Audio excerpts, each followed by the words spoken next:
नमस्कार दोस्तों, जय श्री कृष्ण, राधे राधे।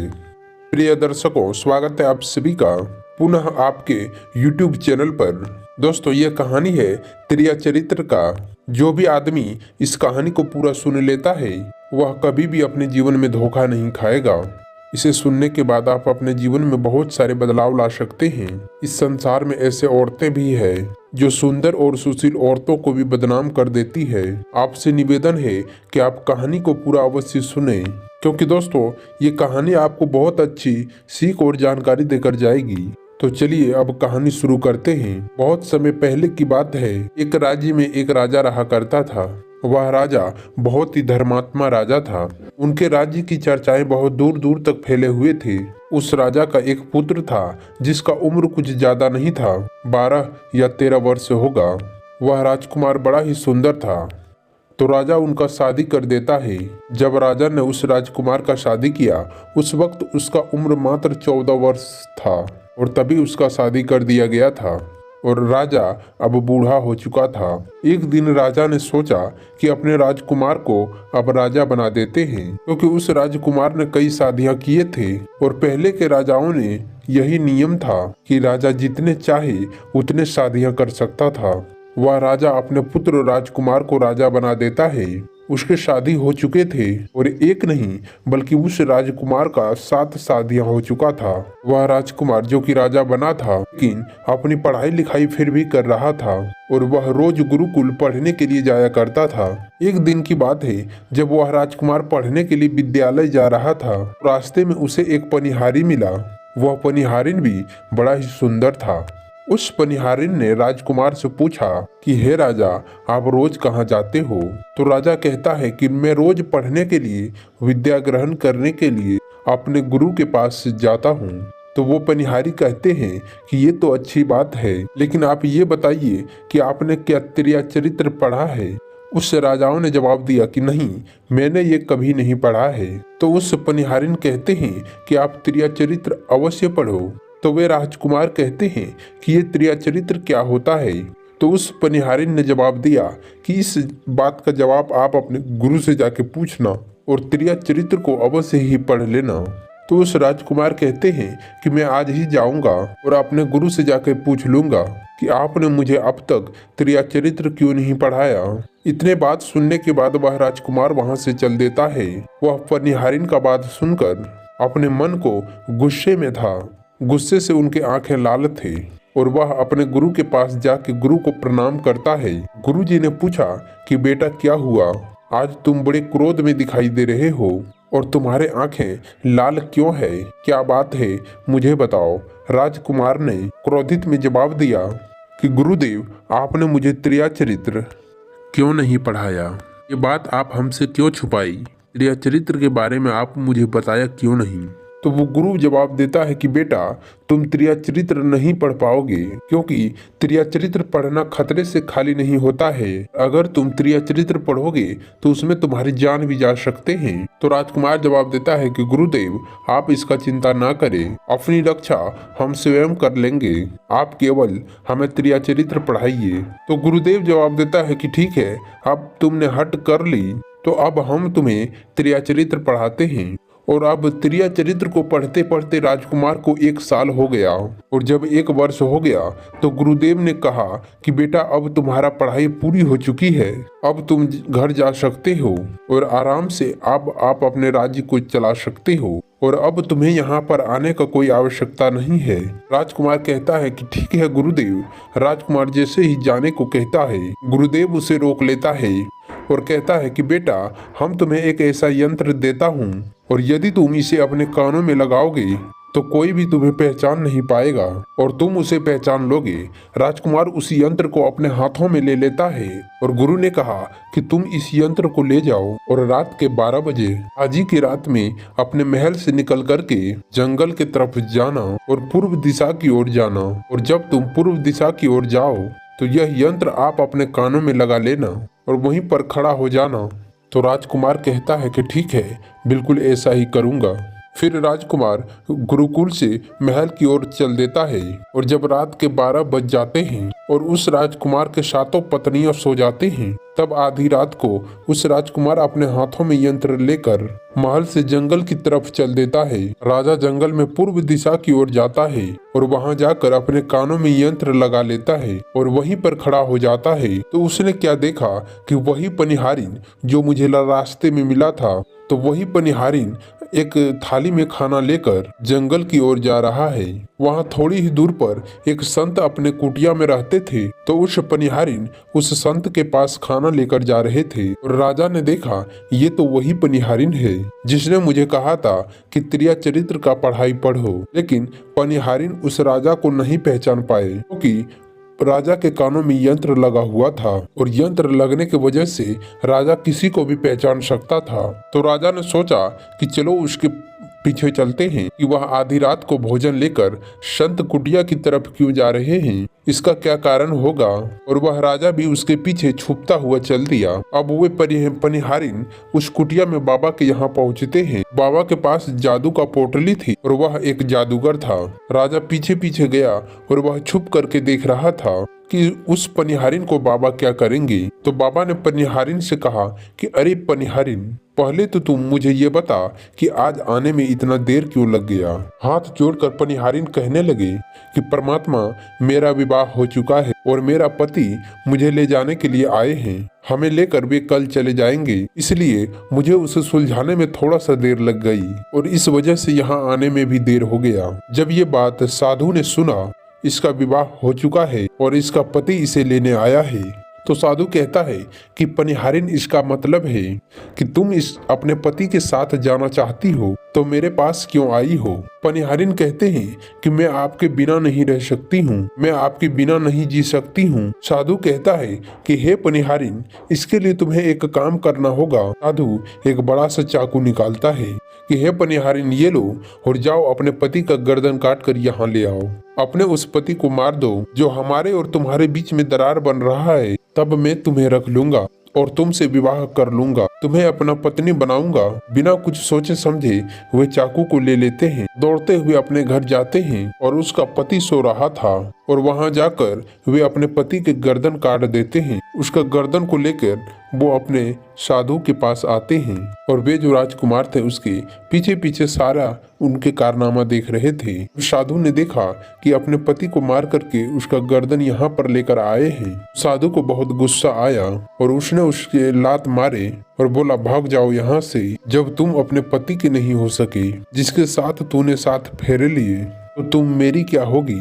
जल्दी भाग जाओ यहाँ से।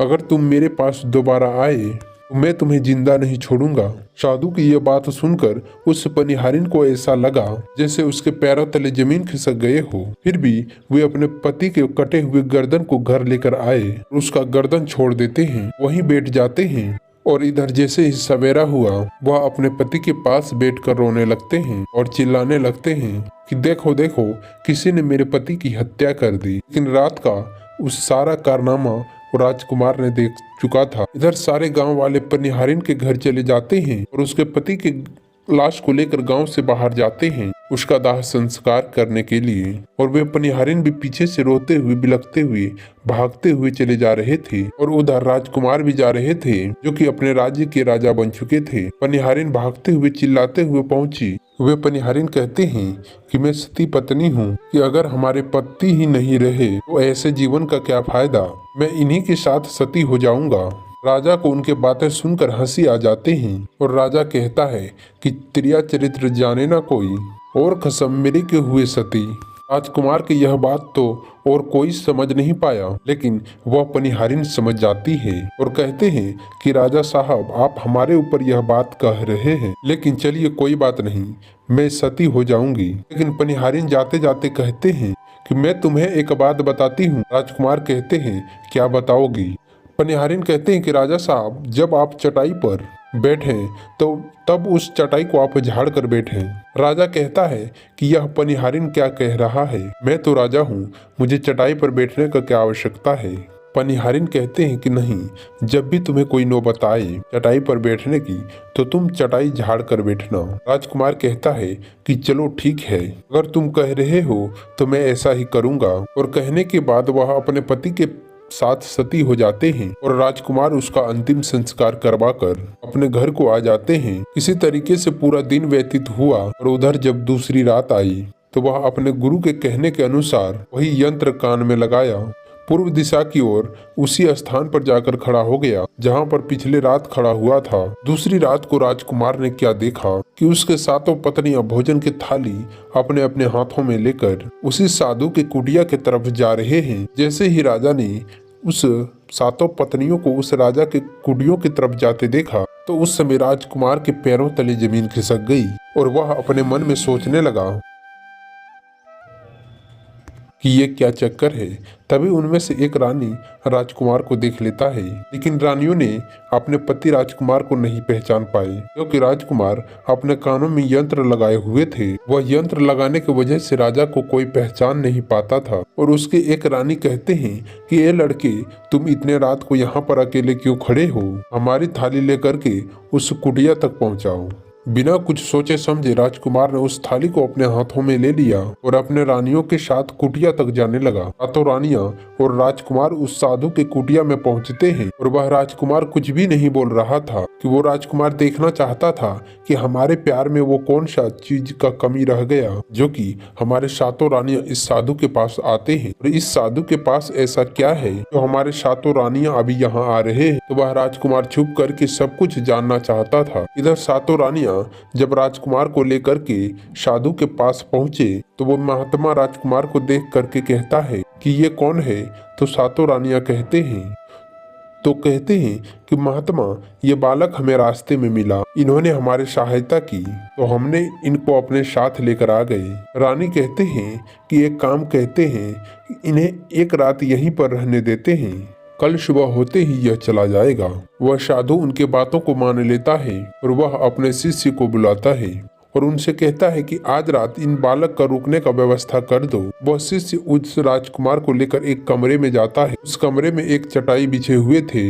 वे शिष्य कहते हैं कि देख भाई, आज तुझे चटाई पर सोना होगा। वह शिष्य उस राजकुमार को इतना कह के वहां से चला जाता है। राजकुमार उस कमरे में अकेला पड़ जाता है और वह मन ही मन सोचता है कि आज तो नौबत आ ही गई चटाई पर सोने का। तो राजा कहता है कि चलिए कोई बात नहीं, कि आज की रात हम चटाई पर ही गुजार लेंगे। राजकुमार जैसे ही चटाई पर बैठने ही वाला होता है तो उस समय उसे उस पनिहारिन का बात याद आ गई और वह सोचने लगा कि पनिहारिन ने मुझसे कहा था जब भी तुम्हें चटाई पर बैठने का नौबत आए तो आप चटाई को अवश्य ही झाड़ लेना। तो आज मैं चटाई को पहले झाड़ ही लेता हूँ, हो सकता है इसका कोई राज हो। जैसे ही राजा ने चटाई को उठाई तो उसने क्या देखा, तो उसने देखा कि एक बहुत बड़ा भयानक कुआं है और जब उस कुएं को देखा तो राजा के होश उड़ गए।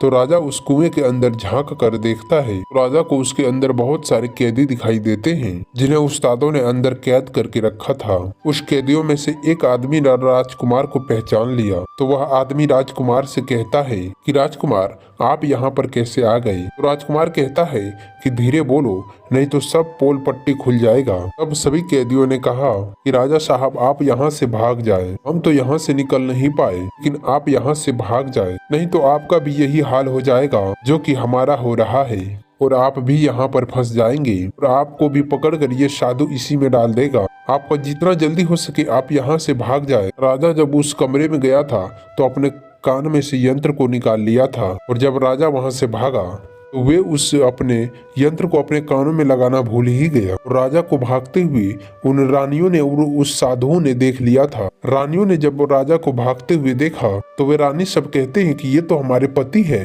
और रानी ने साधुओं से कहता है कि साधु, अब तो हमारे सारे पोल पट्टी खुल जाएंगे और ये तो हमारे पति है और वह तो भागे जा रहे हैं, उन्होंने हमें यहाँ पर देख लिया है, अब हमारा क्या होगा। साधु कह रहा है कि अब यहाँ पर तुम क्या देख रहे हो, जल्दी जाओ और अपने पति को पकड़ कर लाना। वे सभी रानियां राजकुमार को पकड़ने के लिए दौड़ी दौड़ी जाते हैं, लेकिन वह राजकुमार जो राजा था वह इतना तेज था कि वह अपने महल जा पहुंचा और इधर उस घबराई रानियों के तो होश उड़ गए और फिर वापस उसी राजा के पास आते हैं और बाबा से कहते हैं कि बाबा, अब तो हमारे पति हमें जीवित नहीं छोड़ेंगे, हम जैसे ही घर जाएंगे वे हमारे जान ले लेंगे। हे महात्मा, आप हमें बचा लीजिए, इनका कोई उपाय कीजिए। अब जाके वह साधु उन रानियों को एक जादुई कील देता है और जब तुम जाओ अपने पति को बहला फुसलाकर उनके माथे में ये जादुई कील घुसा देना।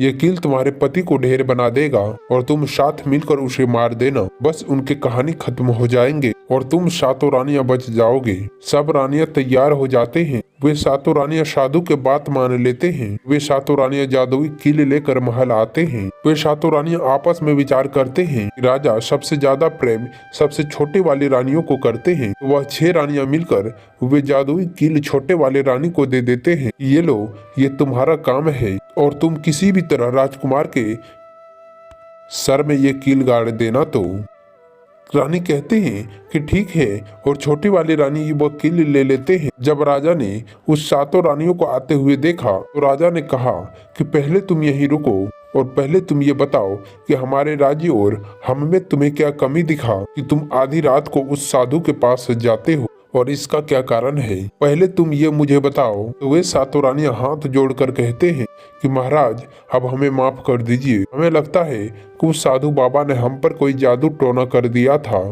इसीलिए हमसे ऐसा गलती हो गई। आइंदा ऐसा गलती हमसे कभी नहीं होगा।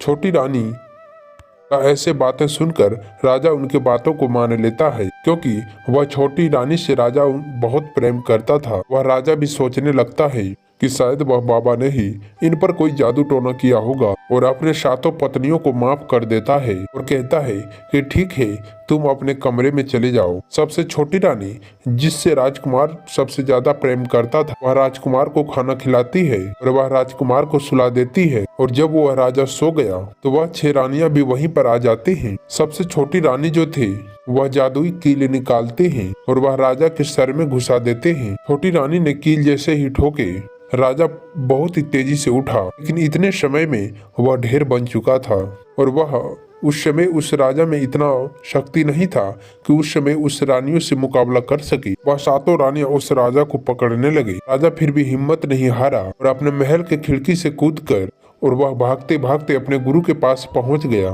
कहने लगा कि गुरुजी, अब हमें माफ कीजिए, मेरी जान बचाइए, नहीं तो मैं मारा जाऊंगा।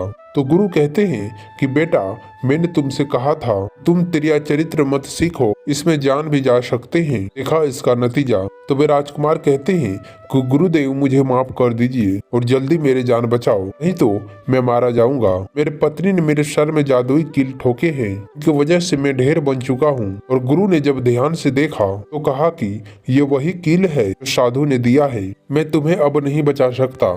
नहीं गुरुदेव, अब आप ऐसा मत कहिए, मैं आपका शिष्य हूँ, आपका कर्तव्य है मेरी जान बचाना। वे गुरु कहते हैं कि हे बेटा, मैं तुम्हें बचा तो नहीं सकता, लेकिन ये एक उपाय है। तो राजकुमार कहता है कि क्या उपाय है गुरुदेव? कि हम तुम्हें तोता बना देंगे। जब हम तुम्हें तोता बना देंगे तो तुम सुखवाद राजा के राज्य में चले जाना और वहीं जाकर रहना, क्योंकि सुखवाद राज्य में वह साधु का राज्य नहीं चलता है। और तुम्हें जब बहुत प्रेम करने वाली स्त्री मिलेगी तो तुम पुनः राजकुमार बन जाओगे। वह राजकुमार कहता है कि ठीक है गुरुदेव, आप हमें तोता बना दीजिए। तो वह गुरुदेव उसे तोता बना देते हैं। वह उड़ता है और वो सुखवाद राजा के राज्य में चले जाता है, जहाँ पर बहुत सारे तोता रहते थे, वहीं जाकर रहने लगा। वह सातों रानियां उस राजकुमार को खोज रहे थे। जब राजकुमार नहीं मिला तो फिर से वो अपने बाबा के पास जाते हैं और कहते हैं बाबा, उस रात को वह बाबा राजकुमार भाग चुका है, आप अपने पोटली निकालिए, देखें वह कहाँ है। वह महात्मा अपना पोटली खोलता है और देखने लगता है कि वह राजकुमार तोता बन करके कि वह सुखवाद राजा के राज्य में रह रहा है। वह साधु सारे बात रानियों को बताता है। तो रानियां कहते हैं कि स्वामी अब क्या करें। वह साधु कहते हैं कि अब तुम अपने राजमहल में जाओ और जा करके घोषणा कर दो कि जो भी तोता पकड़ के लाएगा हम उन्हें 5 सोने के सिक्के देंगे। वे सातों रानियां अपने महल पहुंचते हैं और वहां पर घोषणा कर देते हैं कि सभी पहेलियां से कह दो कि जो भी तोता पकड़ कर लाएगा तो हम उसे 5 सोने के सिक्के देंगे। तो उस राज्य की जितने भी पहेलियां थे वह तोता पकड़ने के लिए चारों तरफ घूमने लगते हैं और जो भी वह तोता पकड़ते वह रानी के पास जा और वह 5 सोने के सिक्के ले लेते थे और वहां से चले जाते थे। वह सातों रानियां उस तोते को मार देती थी। ऐसे ही धीरे धीरे बहुत समय निकल गया और वह राजकुमार जो तोता बनकर वहां गया था वह सारे तोताओं से बहुत अच्छे अच्छे बात करते थे और उन्हें बहुत ही ज्ञान की बातें बताता था। सारे तोते को लगा कि यह तोता तो बहुत समझदार है, यह तोता तो बहुत अच्छे अच्छे बातें कर रहा है, इसे हम अपना राजा बना लेते हैं। तभी सभी तोता मिलकर उसे अपना राजा बना लेते हैं और राजकुमार सभी तोतों के राजा बन जाता है और वहीं पर छुप कर रहने लगता है। एक पहेलियां तोता पकड़ते पकड़ते सुखवाद राजा के राज्य में चले जाता है। वह उसी पेड़ के पास पहुंच जाता है, वहाँ पर वह राजकुमार तोता बनकर छुप कर रहता था। जब उस पहेली ने इतने सारे तोते को देखा तो वह अपने मन में सोचा कि अगर हम इतने सारे तोते को पकड़कर रानी के पास ले जाएंगे तो हमें बहुत सारे सोने के सिक्के मिल जाएंगे। लेकिन वह पहेलियां सोचता है कि हम इतने सारे तोते को एक साथ पकड़ेंगे कैसे। तो जैसे ही सुबह हुआ सारे तोते वहां से उड़कर अपने अपने दाने पाने के लिए चले जाते हैं। इधर पहेलियां चाकू से चारों तरफ पेड़ में कट लगा देते हैं, जिससे कि पेड़ से बहुत सारे गोंद निकल जाते हैं। पेड़ के चारों तरफ गोंद ही गोंद हो जाते हैं। जो लोग गोंद के बारे में नहीं जानते तो मैं उन्हें बता दूं कि हर पेड़ पर एक प्राकृतिक गोंद निकलता है, जिससे हम कुछ भी चिपका सकते हैं। दोस्तों अब पहेलियां सोचता है जब वे सारे तोते आएंगे और इस पेड़ पर बैठेंगे वे सभी इस पेड़ में चिपक जाएंगे, फिर मैं आसानी से उसे लेकर चला जाऊंगा। पहेलियां वहीं पर छिप करके देखने लगा और जब शाम हो और सारे तोते वापस आए और वे तोता जैसे ही पेड़ पर बैठे तो वे सभी का पैर उस गोंद में चिपक गया, क्योंकि पूरे पैर में गोंद ही गोंद लगा हुआ था। अब तो सारे तोते परेशान हो गए। उनमें वे राजकुमार जो अभी तोता बना हुआ था वह भी चिपक गया था। सारे तोते राजकुमार से कहते हैं, क्योंकि सारे तोते राजकुमार को अपना गुरु मानते थे कि आप कुछ भी सोचो, हम सबको यहाँ से बाहर निकालो, नहीं तो सुबह तक पहेलियां आएगा और हमें पकड़ कर लेकर चला जाएगा। वह राजकुमार कहता है कि तुम बिल्कुल चिंता मत करो, जब सुबह वह पहेलियां आएगा कि तुम सभी ऐसा करना कि उन पहेलियां को लगे कि सारे तोते मर चुके हैं और जब सभी तोते को पैर से छुड़ा कर नीचे फेंक दें तो सभी एक साथ उड़कर भाग जाना। तो सभी तोता कहता है कि ठीक है गुरुदेव। सुबह हुए जैसे ही पहेलियां पेड़ के पास पहुंचा सभी तोता ऐसे लटके हुए थे जैसे कि वह सभी मरे हुए हैं। जब पहेलियां तोतों को देखा तो सोचा कि अरे ये क्या हो गया, ये तो सभी मर गए और अब हमें सोने के सिक्के कैसे मिलेंगे। फिर पहेलियां ने सोचा कि चलो अब हम इन्हें छुड़ा देते। पहेलियां पेड़ पर चढ़ा और सभी को छुड़ा कर नीचे फेंकने लगते हैं। पहेलियां ने सभी तोतों को छुड़ा कर नीचे फेंक दिया। अब वो राजकुमार था जो तोता बना हुआ था वह वहीं पर रह गया। इनमें से जितने भी तोते थे वे सभी उड़कर भाग गए। पहेलियां ने सोचा अरे ये क्या हो गया, इस पर तो सिर्फ एक ही तोता जो कि मरा लटका हुआ है, जितने को मैंने नीचे छुड़ा कर फेंका वे सभी उड़कर भाग गए। तो पहेलियां ने सोचा इनका मतलब सारे तोता ने मिलकर हमारे साथ धोखा किया। अब वह राजकुमार जो था जो तोता बना हुआ था वही सिर्फ पेड़ पर लटका हुआ था। वह पहेलियां कहता है ये सब तुम्हारे चाल है, अब मैं तुम्हें लेकर जाऊंगा, रानी के हाथों बेच दूंगा और मुझे 5 सोने के सिक्के मिल जाएंगे। इधर वो पहेलियां उस तोते को बेचने के लिए रानी के पास जाने लगते हैं। रास्ते में वह तोता कहता जो कि राजकुमार था उस पहेलियों से कहता है कि तुम मुझे कहाँ ले जा रहे हो। तो वह पहेलियां कहता है कि मैं तुम्हें बेचने के लिए रानी के पास ले जा रहा हूँ, अगर तुम्हें हम वहाँ पर बेच दूंगा तो मुझे 5 सोने के सिक्के मिलेंगे। तो वे राजकुमार कहते हैं मैं अगर तुम्हें 50,000 सोने के सिक्के दिला तो क्या तुम मुझे नहीं बेचोगे। तो वे पहेलियां कहता है कि तुम मुझे 50,000 सोने के सिक्के कैसे दिलाएगा। तो वो राजा कहता है कि राजा सुखवात के यहाँ एक बहुत बड़ा मेला लगता है, तुम मुझे वहीं बेचो, मैं तुम्हें वहीं स्वयं बताऊंगा। तो वह पहेलियां उस तोते का बात मान लेता है। रानी के पास बेचने के बजाय वह सुखवात के राज्य के मेला में बेचने के लिए चले जाता है। और राजा के राज्य में यह नियम था कि अगर किसी व्यक्ति का सामान शाम तक नहीं बिके वह राजा स्वयं आकर उसे खरीद लेता। पहेलियां उस तोते को लेकर उस मेला में पहुंचा हुआ था। जब कोई व्यक्ति उस तोते को लेकर वहां पर आता तो वह पूछता कि यह कितने का है। तोता कहता कि ये तोता अपना दाम स्वयं बताएगा। और तोता अपना दाम इतना बता देता कोई भी व्यक्ति उसे खरीद ही नहीं पाता। ऐसे ही करते करते अब शाम हो गया, सभी अपने अपने दुकान लेकर चले गए। सभी का दुकान उजड़ गया था, बस अब एक पहेलियां और एक तोता ही रह गया था। इधर राजा ने अपने सिपाहियों को आदेश दिया जाओ देख कर आओ कि किसी का सामान तो नहीं रह गया है। जब दरबान आए तो देखा कि एक पहेलियां एक तोता को लेकर बैठा हुआ है।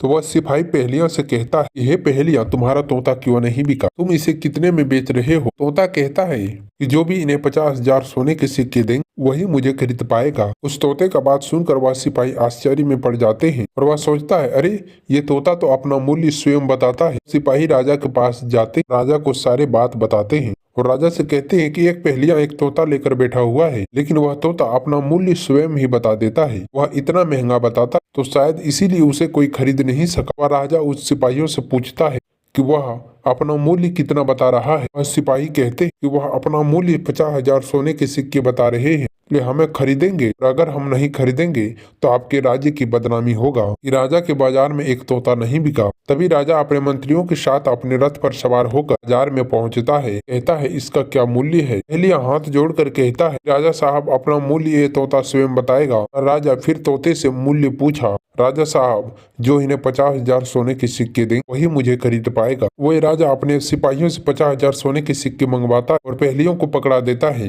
और तोता को लेकर अपने महल चला जाता। वह तोता बहुत ही बुद्धिमान था क्योंकि वह राजा था। वह राजा को बहुत ही अच्छी अच्छी बातें बताने लगा। जब राजा पर कोई खतरा आने वाला होता है तभी वह तोता बता देता राजा साहब आप पर यह खतरा आने वाला है। और इसी तरह सभी कोई उस तोते से बहुत अधिक प्रेम करने लगता है। ये बात रानियों को पता चला कि राजा ऐसा तोता लेकर आए हैं। वह बोलता भी और वह बहुत अच्छी अच्छी बातें बताता है। रानियां राजा से कहते हैं तो वो कहते हैं कि उस तोता को मेरे पास राजा साहब भिजवा दीजिए, हम भी उस तोते को देखना चाहते हैं, हम उस तोते से बातें करना चाहते हैं। राजा अपने मंत्रियों से कहकर उस तोते को अपने रानियों के पास भिजवा देता है और रानी उस तोते से बातें करके बहुत खुश हो जाती है और वह रानी भी उस तोते से बहुत प्रेम करने लगते हैं। कहते हैं वाह रे तोता, इसीलिए राजा साहब ने तुझे 50,000 सोने के सिक्के दे के खरीदे थे। राजा का एक पुत्री थी जो कि बड़ी ही सुंदर थे और वे रानी अपने पुत्री से कहा कि आज से तुम ही इस तोते का ध्यान रखोगे, कल तुम इसे अच्छे से धोकर नहला देना। वह राजकुमारी भी उस तोते से बहुत प्रेम करती है। जैसे ही सुबह हुआ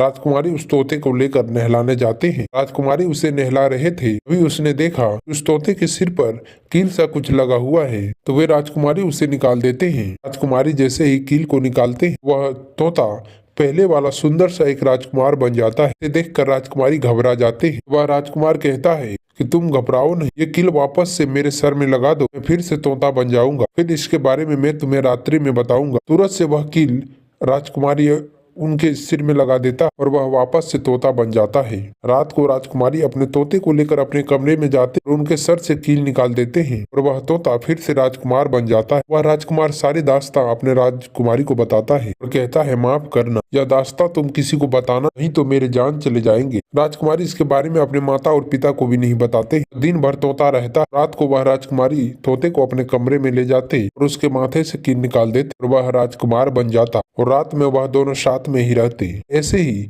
धीरे धीरे समय निकलता गया। राजकुमारी को उस राजकुमार से प्रेम हो जाता है। इधर क्या हुआ, जो राजकुमार के पत्नियां थे वह बहुत सारे तोते मरवा देते हैं, लेकिन जो राजकुमार तोता बना हुआ वह उन्हें नहीं मिलता है। फिर वे उसी साधु के पास जाते हैं और कहते हैं कि हे महात्मा, वे तोता तो अभी तक हमें नहीं मिला, हम अब क्या करें, कैसे मारें। साधु फिर से अपना पोटली खोलता है, देखता है कि वह राजकुमार अभी तक तोता बनकर अपने राजा के यहाँ रह रहा है। वह साधु रानियों से कहता है तुम एक काम करो कि तुम एक नृत्य कला सीखो, तुम सभी मिलकर उस राजा के यहाँ नृत्य कला करने जाओगे और जब राजा तुम पर प्रसन्न हो जाएंगे और तुम्हें कुछ मांगने को कहे तो उस समय हम उस तोते को ही मांग लेंगे और फिर आसानी से उसे मार देना। धीरे धीरे समय बीतता गया। साधु तबला बजाता और वे सातों रानी पूरी तरह से नृत्य कला सीख चुके और अब साधु को लगा कि हम अब सफलता प्राप्त कर सकते हैं, तोते को उस राजा से मांग सकते हैं। तो साधु का भेष बदल करके नृत्य कला वाले स्त्री बना करके वह राजा के यहाँ उसके महल में पहुंच गया। वह साधुओं से पूछता है आप लोग कौन है, यहाँ पर क्यों आए हैं। तब साधु कहते हैं कि हम सब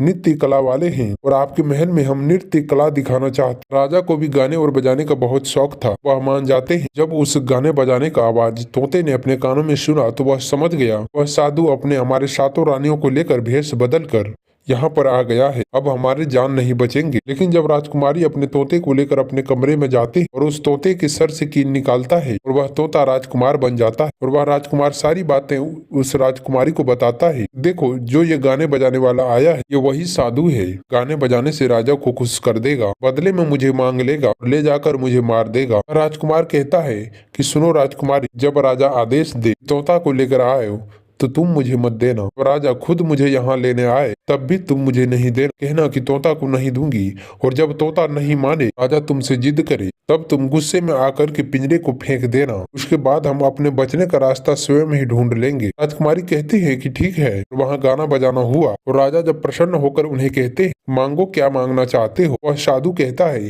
कि जो आपके पास तोता है जिसे आपने कुछ दिनों पहले ही खरीदे हैं, वह तोता आप मुझे दे दो। राजा कहता है ठीक है। राजा अपने मंत्रियों को आदेश देता है, जाओ उस तोते को लेकर आओ। मंत्री राजकुमारी के पास पहुँचते हैं, कहता है कि ये तोता मुझे दे दो। वह राजकुमारी कहते हैं नहीं दूंगा। मंत्री कहता है कि देखिए आप जिद मत कीजिए। राजकुमारी कहते हैं कि तुम जाओ और मेरे पिताजी को यहाँ पर भेज दो, वह आकर इसे ले जाएंगे। मंत्री राजा को जाकर सारी बातें बताता है। राजा स्वयं आता है उस तोते को लेने के। राजा जाकर कहता है कि बेटा तोता मुझे दे दो, इसे नृत्य कला वाले को देना है, जो यहाँ पर गाना बजाना किए है, ये उसे देना है। तो राजकुमारी कहते हैं कि पिताजी मैं यह तोता नहीं दूंगा। क्रोध में आकर राजा कहने लगा कि बेटी कैसी बातें कर रहे हैं, इसे देने का मैंने वादा किया है। जब राजकुमारी ने राजा को क्रोध में देखा तो राजकुमारी को भी गुस्से आ गया और राजकुमारी गुस्से में जमीन पर पिंजरे को फेंक देते हैं। वह पिंजरा जैसे ही जमीन पर गिरा वह टूट गया और तोता जो था वह चावल का दाना बन गया। और जैसे ही साधु को यह बात पता चला, वे साधु भी तुरंत कबूतर बन जाता है और उस दाने को कबूतर चुभने लगता है। उनमें से जो एक दाना था वही बस राजकुमार था। जैसे ही वह दाना कबूतर चुभने वाला होता है, राजकुमार बाज बन जाता है और एकदम से कबूतर पर झपटता है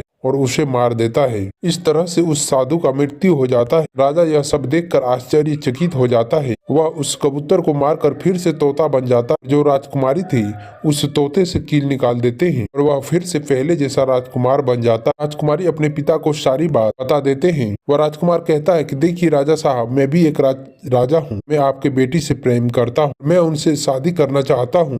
वह राजा अपने पुत्री से पूछता है कि बेटी क्या तुम इससे शादी करना चाहते हो। तो राजकुमार कहता है बेटी क्या तुम इससे शादी करना चाहते हो। राजकुमारी कहता है कि पिताजी मैं इससे प्रेम करता हूँ। फिर वह राजकुमार उसके पुत्री से विवाह कर अपने महल जाता है। जो उनके साथ पत्नियां थे उन्हें पकड़कर बंदी गृह में बंद करवा देता है। वे राजकुमार खुशी खुशी उस राजकुमारी के साथ रहने लगता है। दोस्तों, जब कोई स्त्री कभी कभी अपने चतुराई दिखाती तो लोगों को बेवकूफ मानते हुए इतना अभिनय, ढोंग व पाखंड करते, इसे ही त्रिया चरित्र कहते हैं। इसे पढ़ने के बाद राजा को अपनी जान बचाने के लिए क्या क्या बेलना पड़ा, क्योंकि राजा को स्त्री के त्रिया चरित्र के बारे में पूरी जानकारी हो चुके थे। कैसे जब एक स्त्री का स्वार्थ दिखने लगता है, वह अपने लोगों को भी बेवकूफ बनाकर अपना स्वार्थ को पूरा कर लेता है। तो दोस्तों, इससे आपको त्रिया चरित्र के बारे में कुछ सीख मिला होगा। तो वीडियो को लाइक अवश्य करें, साथ ही चैनल पर नए हैं तो